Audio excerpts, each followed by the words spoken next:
Social media is hot. It's happening. If you don't get started right now, you'll be left behind. There's some truth to these words, but there's some danger too.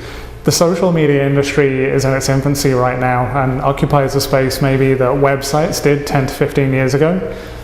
What this means is that even though anybody can get involved with social media, many people knew how to make websites, you maybe shouldn't. Just because you can and it's free doesn't mean it's a good marketing idea. Take a look at some of the websites that were around 10 to 15 years ago.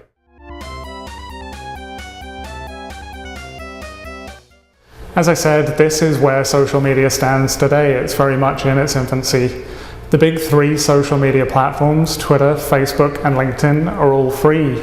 Anybody can sign up and participate and get involved. But just because you can doesn't mean you should.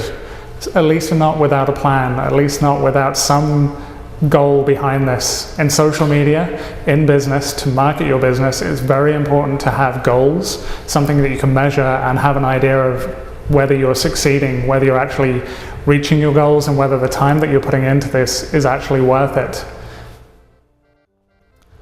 The reason that social media has taken off as it has and revolutionized communication on the internet is because of the generation that grew tired of call centers. We're the generation that wanted to reach out into a business and actually talk to somebody rather than wait on hold. And with social media, you can do that. You can reach right inside of an organization and communicate potentially with the president and CEO of the business. So when people ask me, well, can't you just set me up in social media? Can't you handle this for me? I suggest against it. We can certainly set you up, give you a plan, help you understand the audience that you're trying to communicate with and what you're trying to say to them. But in terms of the day-to-day management, nobody knows your business better than you do. Nobody understands your services and your products, and nobody has the passion like you do around your business and what it is you're trying to achieve. Trying to train somebody else to communicate your business in that way would take a lot of time and effort.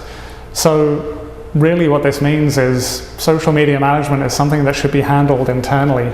You need somebody who knows your business, who's passionate about it, and who can communicate genuinely with your audience and build a network of people who trust you because you're an expert and you know what you're doing. Thanks for listening, and join me next time for my next video blog where I'll talk about effectively managing your time on social media.